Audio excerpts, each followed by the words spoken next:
Hey everybody, this is Greg with Medical Muscle. I just got off a shift in the ED and I was thinking about how I was going to make this video.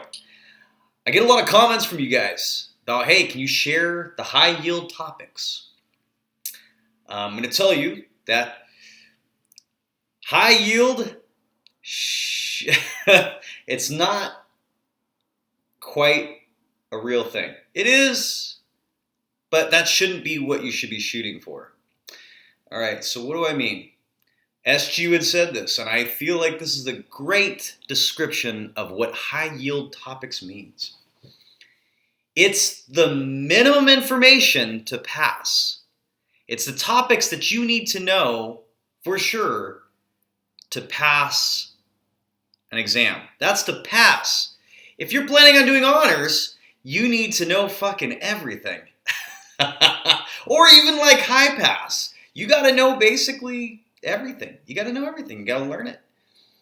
So first off, what is high yield? Okay. So I think for the vast majority, let's just say step one, vast majority of the exam is probably going to be a mixture of cardio, renal, pulmonary, and endocrine. I'm just going to say endocrine. I'm throwing that in. For the most part, the basic topics. That's high yield.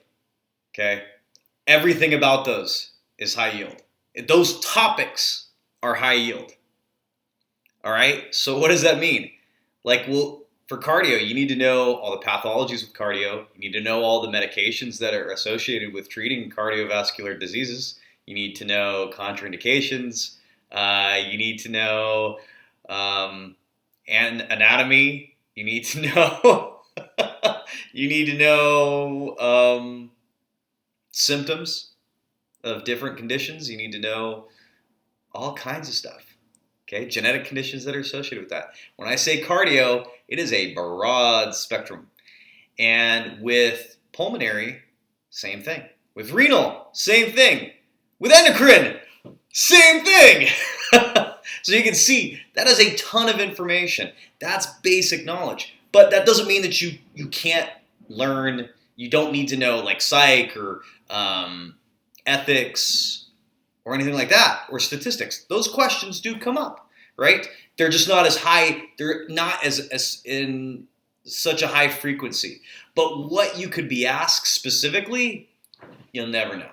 You'll never know. Now, I do have to say in my exam, I did get cystic fibrosis and DiGeorge syndrome.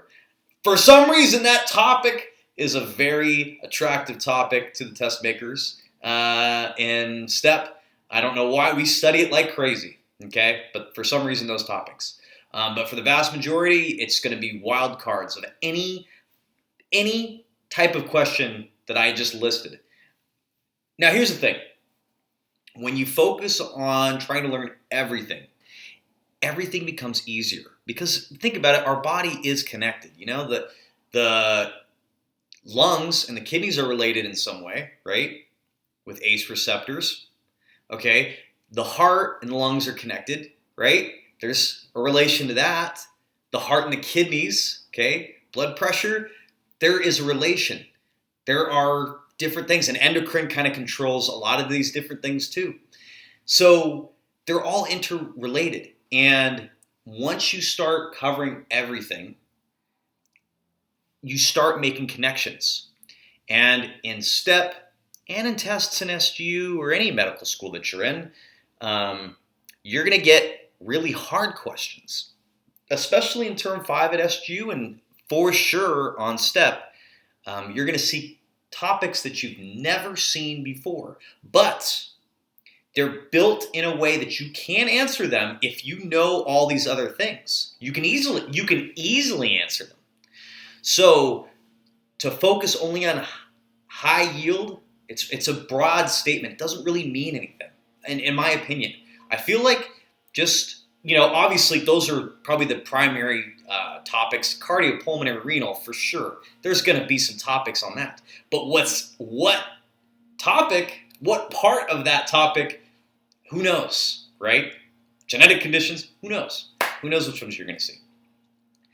I think your best bet is to focus on working hard. Don't try to find super shortcuts.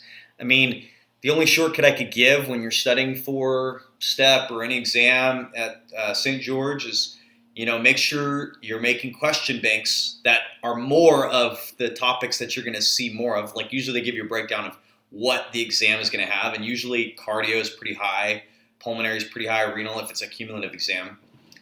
So, make sure that your question banks mostly have that. You're not just focusing on psych like crazy. But you may get a bunch of psych questions, and those can be easy points if you make sure to study them. Okay, you may only get 3 or 4, but if they're slam dunks, it's a nice feeling. So that's what I gotta say about high yield topics. So it's your choice on how you want to study this stuff. All right, I hope that's not mean. I really hope that you guys kick butt on your exam. You got this.